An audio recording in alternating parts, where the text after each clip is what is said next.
Well, I just want to welcome you here this morning. My name is Rick, and I'm one of the pastors here. I'm going to share the message with you today from the Bible book called 1 Samuel, and we'll be in chapter 25 if you want to find it.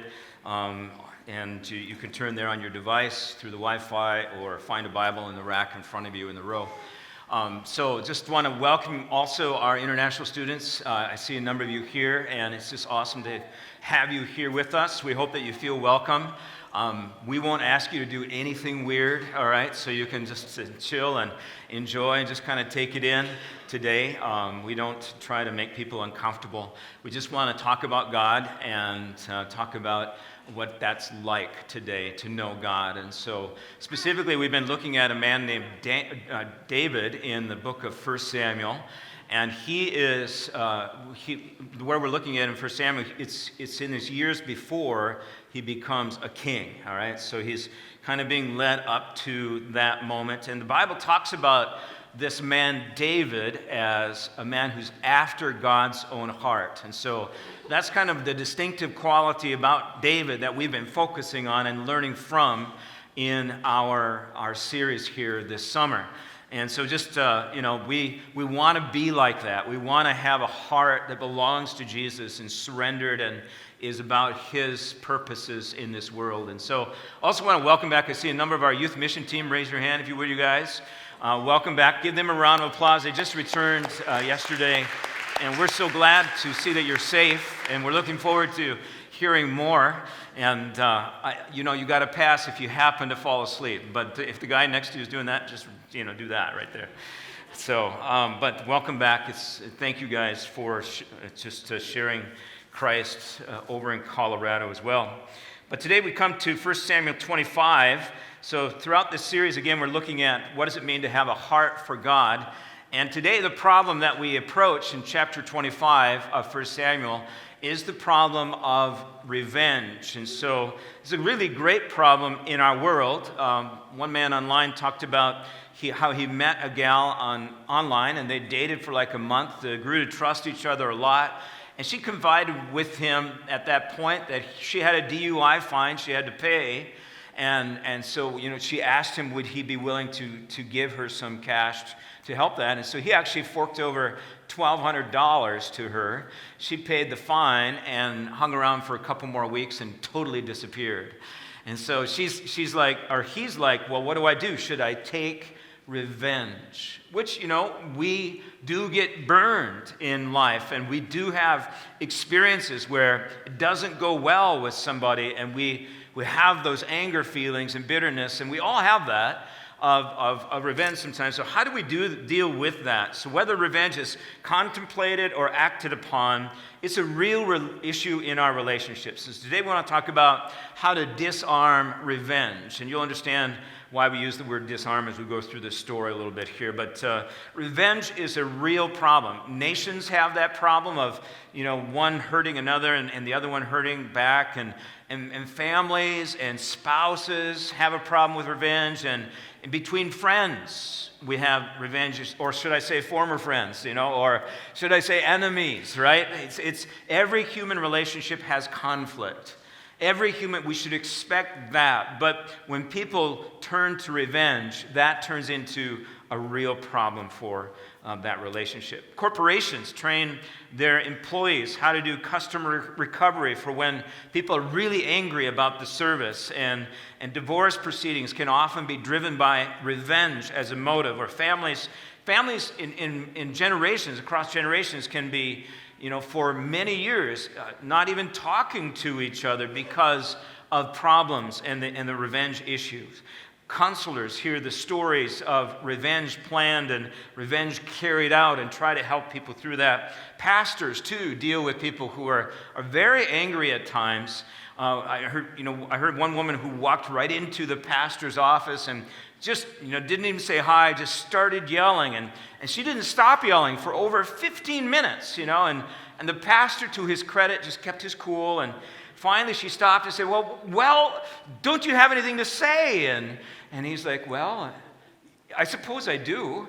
She says, well, what is it? And he says, I've just been sitting here thinking, I'm sorry, but I've been worried sick over my ailing cat, and I didn't catch a word that you said. Could we just start back at the beginning, he says. And so, no, it's just a joke. But and it really wasn't Pastor Adam. You know that because he doesn't have a cat. So, all right. So 1 Samuel 25, we're going to see this. 3 key principles in disarming revenge. And so before we identify those, I want to just kind of go through the first part of the story. We'll just read the chapter pretty much through today. So verse 1 is where we start. It says, "Now Samuel died." Go to that next screen if you would, please. Samuel died. So Samuel's like the great prophet in Israel at that time. And so he dies. It's a great loss for David. And it says, "And all Israel assembled and mourned for him, and they buried him at his home in Ramah. Then David moved down into the desert of Paran. A certain man in Maon who had property there at Carmel was very wealthy. He had 1,000 goats, 3,000 sheep, which he was shearing in Carmel. So his name was Nabal, and his wife's name was Abigail. She was an intelligent and beautiful woman. And here's the contrast. But her husband was surly and mean in his dealings. He was a Calebite. Well, David was in the wilderness. He heard that Nabal was shearing sheep. So he sent 10 young men and said to them, "Go up to Nabal at Carmel and greet him in my name. Say to him, 'Long life to you, good health to you,'" like shalom or peace be upon you. And he says, "and good health to all that is yours. Now I hear that it is sheep shearing time. When your shepherds were with us, we did not mistreat them, and the whole time they were at Carmel, nothing of theirs was missing. Ask your own servants, and they will tell you. Therefore be favorable toward my men, since we come at a festive time. Please give your servants and your son David whatever you can find for them." So David's request, actually in that day, was not that uncommon. People would share their harvest when they had a great input of harvest with the people around, and they would even show appreciation for those who had helped in some way. And so when we lived in the Philippines, our garbage collection business stopped by just before Christmas and asked if we would be willing to share a little extra with them. And so we did. It's just part of the culture of that time and other cultures today. And so David and his men, what they had provided was valuable protection for Nabal's resources that he had. And so David had invested in this man, hoping that it would be fruitful for him as well as for David. And so we read on in verse 9, and it says this: "When David's men arrived, they gave Nabal this message in David's name. Then they waited." In other words, they had to wait. Nabal was just kind of all about himself. And finally it says, "Nabal answered David's servants, 'Who is this David? Who is this son of Jesse?'" You can hear the sneering voice. "Many servants are breaking away from their masters these days. Why should I take my bread and water and the meat I have slaughtered for my shearers," me, myself, and I is going on here, right? Here's words, "and give it to men coming from who knows where?" So Nabal's words show his heart in really 3 ways. First of all, he's willing to disrespect others. He cast shame on David's name. Who is this man? Like he's a nothing, right? Just another runaway servant. So, and then secondly, Nabal shows that he's a stingy man. Why should I listen to him? Why would I take my bread, my water, my meat, give it to, it was supposed to be for my men, and to give it to men who are not from here? And so Nabal is not a generous man. Thirdly, he's supremely selfish, and so all he can think about is me, myself, and I. And so this is the way the Bible describes a fool, only about ourselves. And so you could take the opposite qualities of Nabal, and you could find keys to a good relationship, like being respectful, being generous, loving others, and not just focusing on yourself. So we read on now in verse 12. It says, "David's men turned around and went back. When they arrived, they reported every word." And, kind of this pause probably happens in the conversation. And David said to his men, "Each of you strap on your sword." You could hear that, the anger's coming. So they did. And David strapped his on as well. About 400 men went up with David, while 200 stayed with the supplies. So David has been dishonored, and just like that, in his heart, he's raging with revenge. It says he even straps on his own sword. In other words, he's ready to shed some blood. He wants to kill and to be respected again, that kind of thing. And so revenge is always strapped, as it were, metaphorically, to a sword. Revenge creates abuse, it creates violence, it does these kinds of things. And so David wasn't just losing his cool, David was boiling hot. And here's the deal, he's been the supreme example of a godly man up to this point. But here's what we see from David's life. Even a man after God's own heart can have revenge in his heart. It could happen. And here's the deal.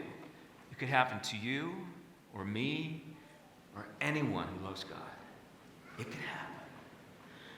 And we need to be very aware of that, taking this story to heart.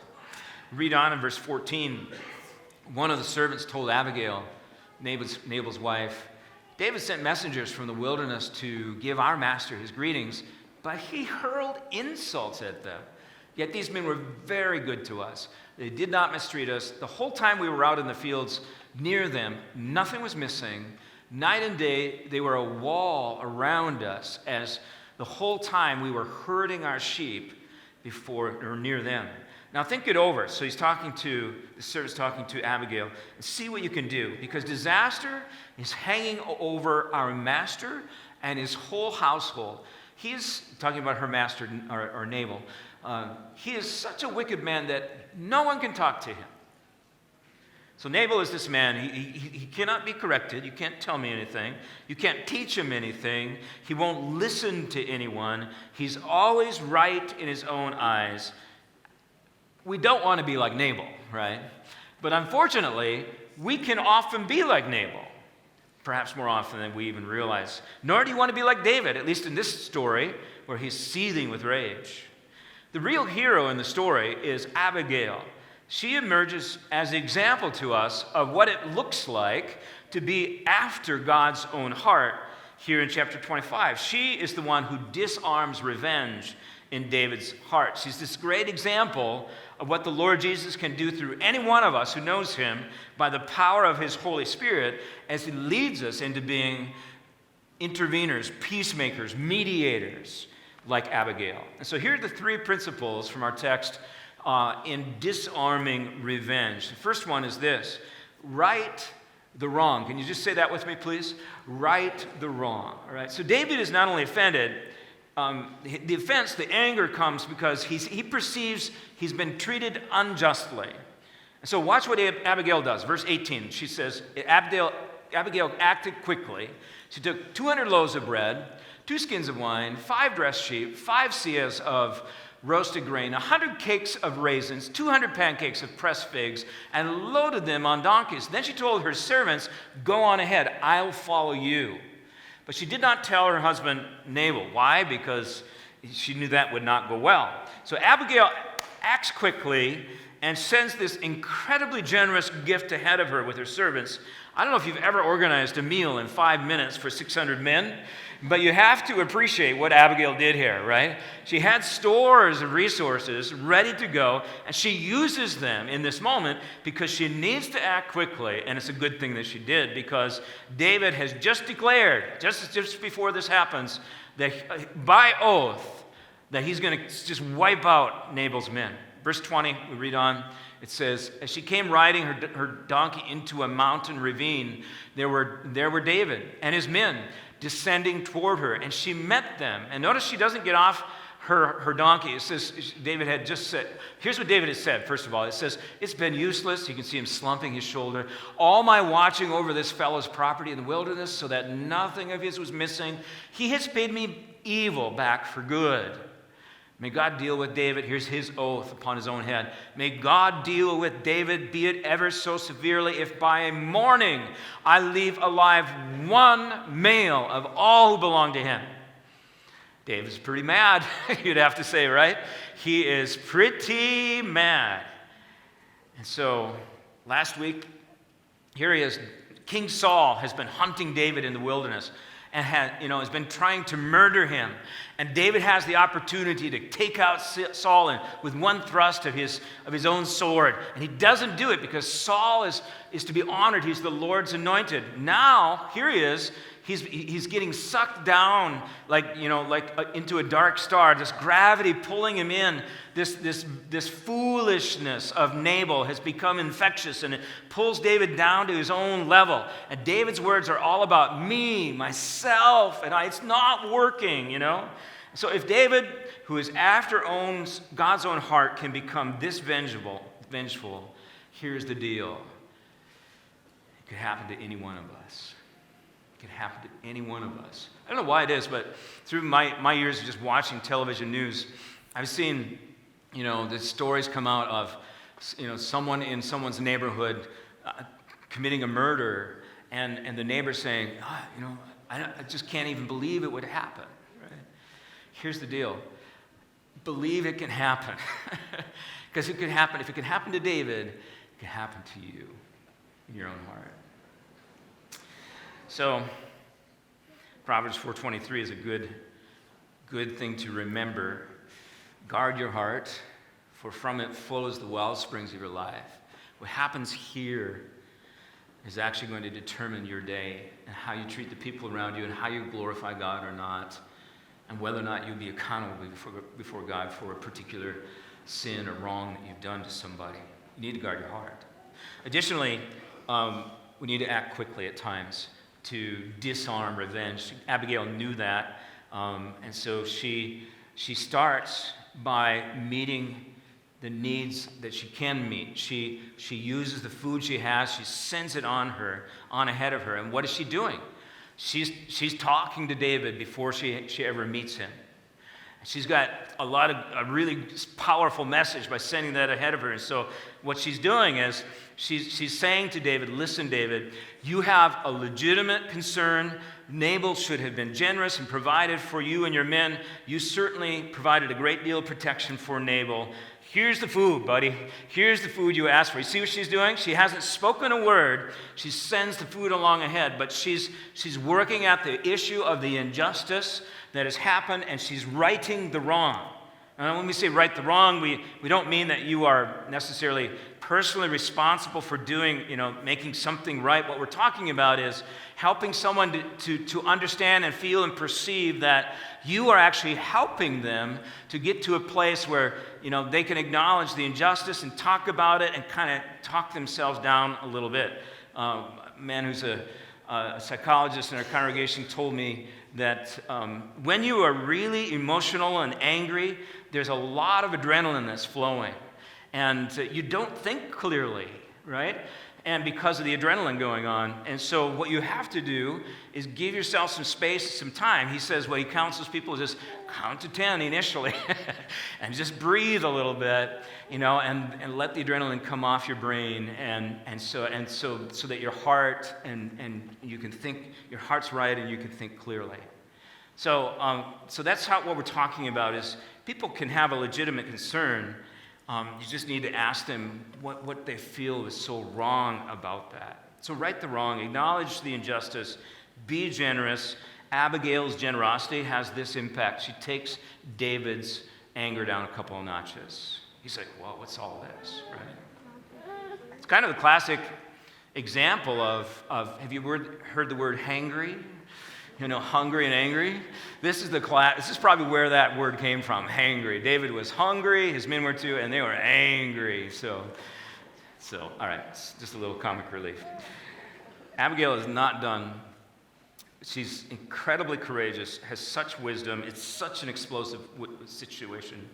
So first we right the wrong. Second, we restore dignity. So not restore us, but restore dignity. So God wants us to honor everyone. And so we approach people with love and respect, even those, people who have some revenge on their mind. Cooler heads can prevail when we address emotional needs of love and respect. And so, verse 23, we read, when Abigail saw David, she quickly got off her donkey and she said to him, she pointed her finger at him, and she said, "You are an idiot. What are you doing?" And is that what she did? "How could you even think of this? This is not going to go well for you," right? She did not say that. So she didn't escalate the situation. What did she do? It says she bowed down before David with her face to the ground, and she fell at his feet. It goes on. What is she doing? Well, remember last week we saw King David, or the coming King David, meet King Saul and had the opportunity to kill Saul without his knowing, and then he confesses to Saul, "I almost killed you," and he goes down on his face, and he goes prostrate before. It's a way in that culture to say, "You're the king and I respect you." Right? And Abigail was saying, "David, you're going to be the king and I respect you." It's a very important moment, actually, for David. It was a ministry of showing respect for David and restoring dignity. So she's so wise because she begins with the emotional need of David, his need for respect. Because he just made an oath on his own head that he was going to wipe out everybody. And now the food comes around the corner just after he says that. And so she fell at his feet and said, "Pardon your servant." Literally, she's saying, "On me be the guilt." She's taking the guilt on herself. It was all my fault, David. She's trying to kind of move David away from the guilt and the problem a little bit. And she said, "Let me speak to you. Hear what your servant has to." So she's asking for him to just listen for a little bit.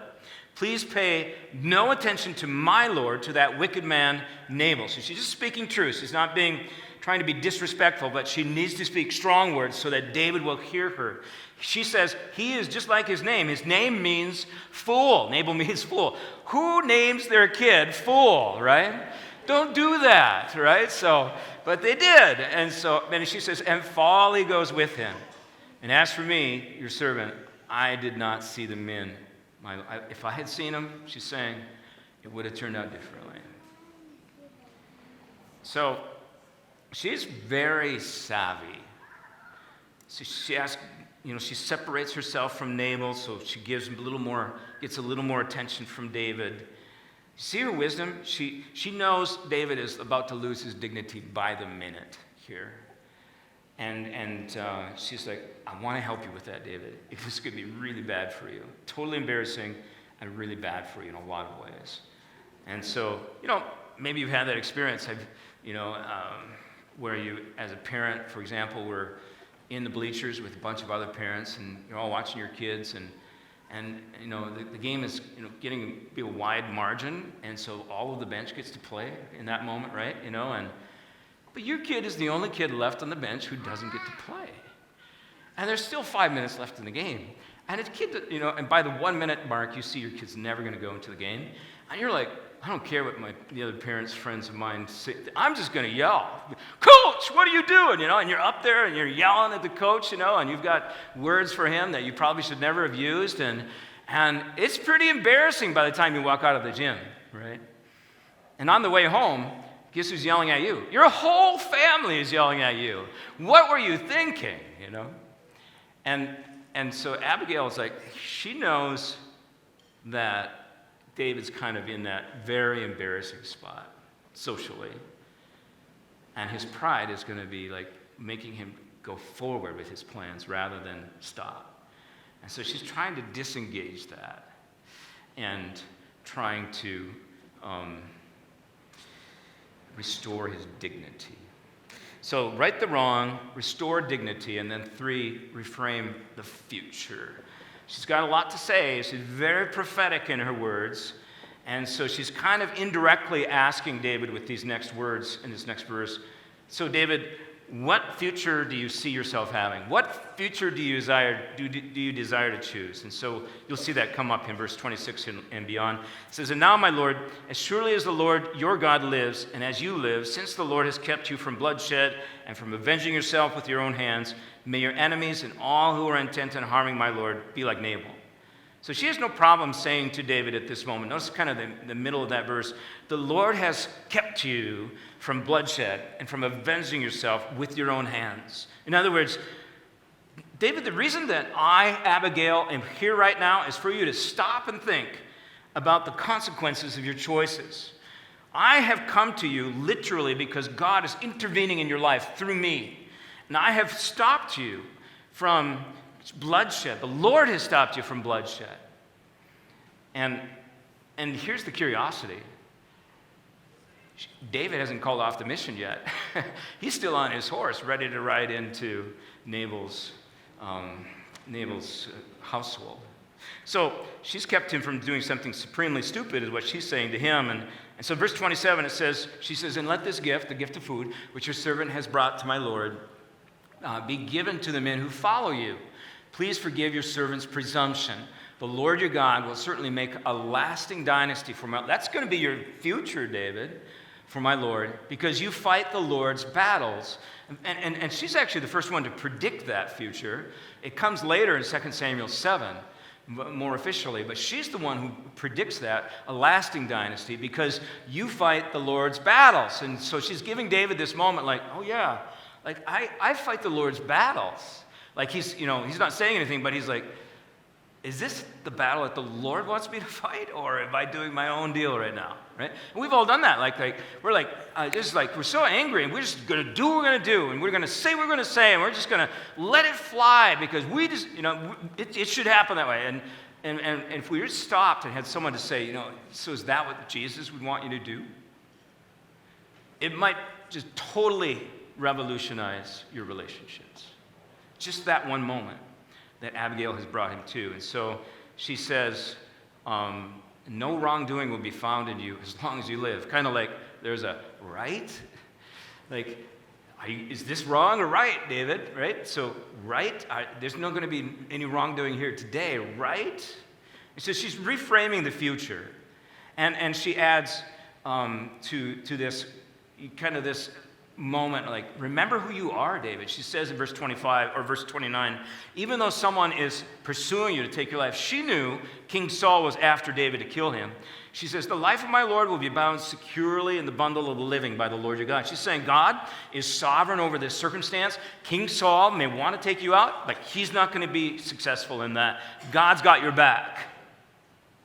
Just chill. That's what she's saying. And so, and she says, but the lives of your enemies he will hurl away as from the pocket of a sling. You remember how we met David back in chapter 17, right? He's the guy who took up the 5 stones and took his sling and he ran into battle against Goliath. And with that one stone, he wins the battle against Goliath, the giant. And so she's using language that calls David back to that moment. No doubt the video comes right into his mind as she says this. And he's like, yeah, God is like that. He hurls my enemies out of the sling. She even prophesies that God's going to do that. Abigail is incredibly gifted from God for this moment. And with her modest words that suggest the great realities of David's experience, she helps David see the proportions of what he's up to. Just, a couple weeks ago, he's fleeing from Saul, and he won't kill Saul when he has a chance. Now, Nabal doesn't give him a little bit of food, and he's like, I'm killing them. I'm killing them all, right? Let's get some perspective here, David. She helps him to do that in verse 30. She says, when the Lord has fulfilled for my Lord every good thing he promised concerning him and has appointed him ruler over Israel, my Lord will not have on his conscience the staggering burden of needless bloodshed or of having avenged himself. David, do you want to look back to this day forever and every day of your life? Just say, why did I do it? What was I thinking? And have the staggering burden of needless bloodshed and him just doing that all by himself, not authorized by God to do that, not being led by God to do that. It was just his own. So what she's saying is, David, you're going to be viewed also by the people around you as nothing more than a marauding gangster with reckless men who take justice into their own hands. Do you want that? And this is a moment that, we all can look back in our lives because we're all sinners. The Bible says it's true that all have sinned and fallen short of the glory of God. And we have revenge, or we have other issues in our lives that we look back and we say, I wish I wouldn't have done that. We took it into our own hands. We thought we could handle it all by ourselves. And we made it our own battle, but we didn't trust God for his way. And we're all like, oh, I shouldn't have done that. I shouldn't have done. And the past haunts. And she's saying, David, you do not want that. So this woman, who's just incredibly wise, is the right person with the right giftedness at the right time. And guess what? God is like that. He sends people into our lives. And not only that, he gives us the Bible to read, and to read chapters like this so that we'll actually learn from it at the right moment in our lives. So how do we disarm revenge? Number one, can you read them with me? Right the wrong. Number two, restore dignity. And number three, reframe the future. And the result is found in verse 32. David said to Abigail, he becomes teachable finally, praise be to the Lord, the God of Israel, who has sent you today to meet me. May you be blessed for your good judgment and for keeping me from bloodshed this day and from avenging myself with my own hands. Otherwise, as surely as the Lord, the God of Israel lives, who has kept me from harming you, if you had not come quickly to meet me, not one male belonging to Nabal would have been left alive by daybreak. Then David accepted from her hand what she had brought him and said, go home in peace. I have heard your words and granted your request. 180. So we have Abigail, the hero, wise, courageous. Guess what? You might need to be like Abigail this week. I might too. And we can remember the story and learn from her. Because there might be someone in your life that, feels unjustly treated and is very angry or needs to, help with dignity because they're so embarrassed, or, needs to kind of think about what's the video forward going to look like for their lives. So there's a story here in the Bible written for us so that we would actually implement it into our lives. Maybe you're like David, caught up in uncharacteristic foolishness, full of rage. And this could happen to any of us. But that might even happen to you this week, or maybe it is right now, I don't know. But how can you reevaluate your emotions from this Bible story in a way that would help you navigate through that and become teachable like David? And lastly, we have the character named Nabal, this selfish fool with no generosity in him. He's not worried about anybody else but himself. Maybe that describes you perhaps a little bit. And it's foolishness, as the Bible says, to be that way. What God is calling us to be is a person who rather loves God and loves people and is not selfish and is generous and has a generous spirit toward others. The text forces us to ask this question, what's going on in my heart today? Because what goes on in your own heart is the most important thing to God. Your love for God, your love for people is the most important thing to God.